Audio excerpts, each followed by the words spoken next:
Good morning, everybody. It's Monica. I am a retired nurse practitioner with a doctorate in nursing, and now I work as a wellness coach for women over 40, helping you learn to live your best life with health. So, today we're going to talk about food and how it affects your estrogen and progesterone levels. It is one of the most powerful tools that we have for hormone balance. Today, we'll explore how it can help manage symptoms and support overall well being. So, think about this. What's your biggest struggle with food right now?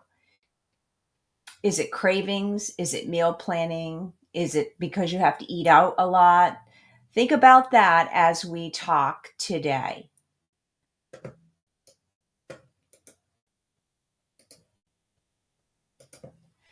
So, this is how food can support your hormones. These are some of the benefits. So, you can have energy levels that are more steady because your blood sugar is in control. You can reduce hot flashes and night sweats. Mood and mental clarity can be improved. You can improve your sleep. And of course, weight management is always a biggie in any woman, pretty much, that I know of, but particularly when you're over 40 because your metabolism does slow down. So, here are some of the key nutrients that you need for hormonal balance, and I'm going to briefly explain each one of these. So, healthy fats are essential for hormone production. And here are some of the types of healthy fats like avocados, nuts, seeds, olive oil, wild caught fish, and coconut oil.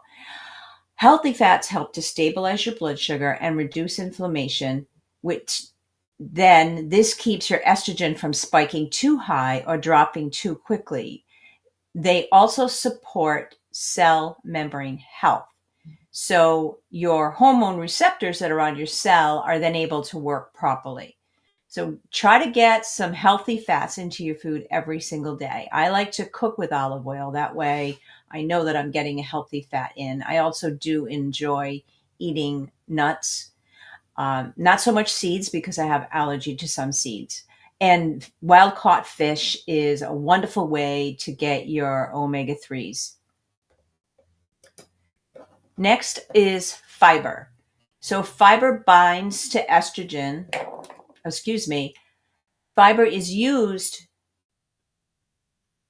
to take out excess estrogen in the digestive tract and helps to carry it out of the body. So that sounds like counterintuitive because we're saying our estrogen levels are dropping. But during perimenopause, your estrogen levels are going to spike really high and then drop really low. And what fiber is going to do is when they spike, it's going to take care of that excess stuff so that it actually brings it down to a more normal level, making it easier for you in your daily life. It also prevents that estrogen from recycling, which can worsen your symptoms. Symptoms like bloating, breast tenderness, mood swings. And then it also helps with steadying your blood sugar. And that, we know, plays a major role in hormonal regulation. So things like whole grains, flax seeds, chia seeds, and vegetables are going to be great, especially leafy green vegetables are going to be great for as a fiber. You can also take a fiber supplement, but that should only be if you feel you need the extra. You really should be taking all of your nutrients by and large as food. So your omega-3 fatty acids, they calm the inflammatory pathways that can worsen your symptoms in perimenopause. They also support brain health. We hear this on the television all the time when they're advertising supplements that you can get that have omega-3s that are going to help you with brain health. They improve the communication amongst your cells and enhance the production of neurotransmitters involved in mood regulation, like your serotonin levels. And this can reduce your feelings of irritability, anxiety, and all those unpredictable mood swings that so often pop up when we are in perimenopause. So some of those sources are fatty fish, like salmon, one of my favorites. Sardines, I would never eat just because I can't stand them. But anything that's a fatty fish is going to help. Plus walnuts, flax seeds, and I'm sure you can come up with a few more things that you would like to eat that would be helpful with omega 3s. So your B vitamins. B vitamins are essential for converting your food into energy. So they are a helper to liver metabolism. So when your liver metabolizes your hormones efficiently, and that means that your nervous system is supported during times of stress. Adequate B vitamins keep your metabolism steady and may ease fatigue, brain fog, and low energy. Of course, we know about all of those symptoms too because you see them so frequently in perimenopause. Things like eggs, leafy green vegetables, beans, whole grains are all high in B vitamins. So think about adding those to your daily diet to help you get your B vitamins in a natural way. Our next thing is magnesium. And I'm sure that you've heard a lot about magnesium. There's a lot of products out there with topical magnesium, things that are going to help you with your nervous system and support your sleep. So magnesium calms the nervous system by activating GABA. That's your main relaxation transmitter in your brain. It also reduces cortisol, relaxes your tight muscles, and supports melatonin production. So altogether, these things are going to make it easier for you to fall asleep, stay asleep, and wake feeling more rested. So adding magnesium through foods would mean eating things like bananas, dark chocolate, which I consider chocolate at the top of the food pyramid, spinach, pumpkin seeds. These are all examples of things with magnesium that you can eat every single day. Next, we're going to talk about the phytoestrogens, which are plant-based compounds, and they help you balance out your estrogen. So think about things like flaxseed, soy, chickpeas, lentils, those types of things. Those are great foods for you to eat as long as you don't have any issues with not being able to take estrogen because of a medical condition. So anybody that has a medical condition where the doctor has told you you cannot take estrogen because of that, you should not be taking any plant-based phytoestrogens as well. Again, even though I am a medical person, anything I provide to you today or any of my information is all for education only. It is not anything that I am prescribing to you or telling you should take in a medical reason. You need to speak with your healthcare provider about any of this information to be sure that everything is okay for you to take. So phytoestrogens are plant compounds that can lightly attach to your estrogen receptors in your body. So they act like an estrogen. And when your estrogen is low, they do provide a small boost in your estrogen level. And when they're high, they block those stronger estrogens from attaching to the estrogen receptors. So you won't have so much those spikes, kind of balances out your estrogen levels. So that helps with your symptoms like your hot flashes, your mood swings, and changes in your cycle.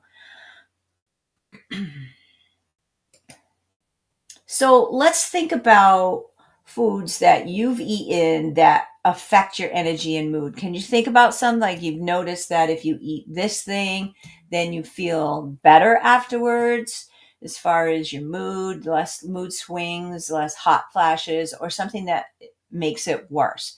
So you need to add, or you should consider adding more whole unprocessed food to your diet every single day. All of the things that we've talked about. Healthy fats, lean proteins, and also the fermented foods that I've discussed in the past, like yogurt, sauerkraut, because those all help to promote the good bacteria in your gut, which is then going to help with reducing inflammation in your whole body. The things you don't want to eat on a regular basis or anything that is highly refined and processed Sugars, such as anything, I used to tell my patients, any carbohydrate that is white generally is highly processed. So white bread, white sugar, white rice, these things, they take out most of the nutrients. And what you have left are a lot of calories and very little nutrients for you to consume. Alcohol and caffeine, although we probably all like to have a nice glass of wine in the evening, a good cup of coffee in the morning, those things do interfere with sleep, and so it is something you really should consider, say, to limit the amount that you drink in a day, and then doing things like not drinking anything with caffeine after a certain time in the afternoon so that it doesn't interrupt with your sleep. Not using alcohol as a way to fall asleep at night. You may fall asleep, but you're not going to stay asleep. And then highly spicy foods are also going to have an effect on your digestion, particularly if you have any problems with GERD or reflux. These things are a real negative. They do affect you and can interrupt your sleep. That's an issue that I have. So I have to be very careful about what I eat, because I will wake up in the middle of the night with terrible heartburn and then I can't sleep the rest of the night. So consider limiting the things on the right side and add more of the things on the left side. So here's a simple recipe to make a hormone friendly smoothie. You see how we're adding almond milk, which is a nut, quote, milk, but it's a good nut. And then you have your leafy vegetable with spinach or kale. You're adding berries that have antioxidants in them, and then chia seeds, which do have your omega-3. And the banana also has magnesium, and it's also sweet, and then a little bit of cinnamon just for taste. So you can make a smoothie with this, or you can come up with your own concoction. I use Greek yogurt. I make a smoothie with Greek yogurt, apple juice, because I like to add a little taste to it. And I use protein powder, and then I buy frozen fruit, bananas and strawberries, and then I add those in with crushed ice, and I make myself a little smoothie in the morning. So I get my protein, and plus I get all of my other nutrients with that smoothie at breakfast time. So what I'm going to give you for homework is for you to plan a meal using hormone supportive foods. This is a list of some things that you could do. Like I said, a smoothie in the morning, or you could make oatmeal and add some nuts and berries to that. And some people are doing those overnight oats. To me, that's not something that I'm interested in, because I'm really not crazy about oatmeal, but I do eat oatmeal. I have to add a lot of fruit to it so that I can tolerate it, but it is great for your cholesterol level. At lunch, grilled salmon. So the salmon is the fatty fish, and it's also you can use the fresh caught fish, and that helps you on many levels. And then quinoa and leafy greens. And then for dinner, like a stir fry lean protein, like a chicken breast is a lean protein. Add some veggies, and then you can have a little snack with an apple. So eating an apple, it does have sugar in it, but a whole apple with the skin is going to give you more fiber. So it's going to help get rid of some of your cholesterol.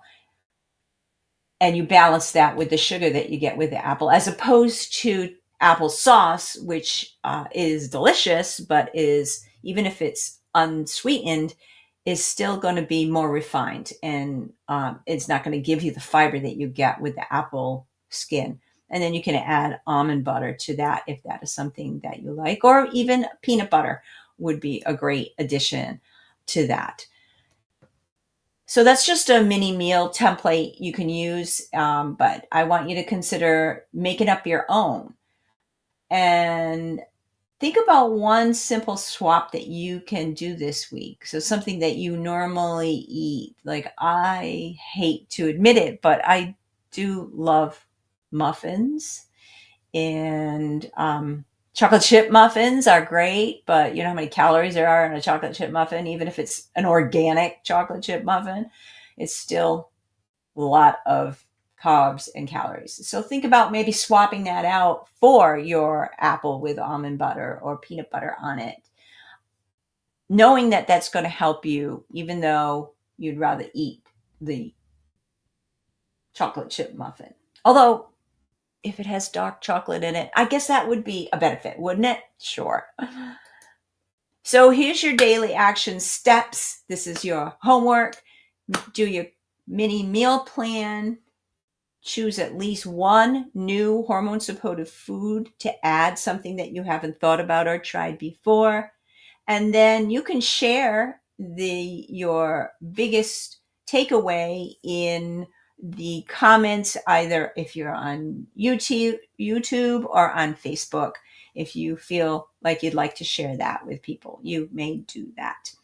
Remember, I'm Monica. I'm your wellness coach for women over 40, helping you live your healthful life. You can find me on Facebook. My profile is Dr. Monica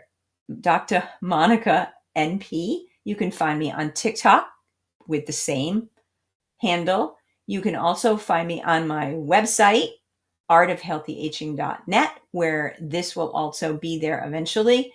And I have a blog. I do have a podcast. My podcast is This Next Chapter, and that is available on Spotify and on YouTube, and also on my Art of Healthy Aging website.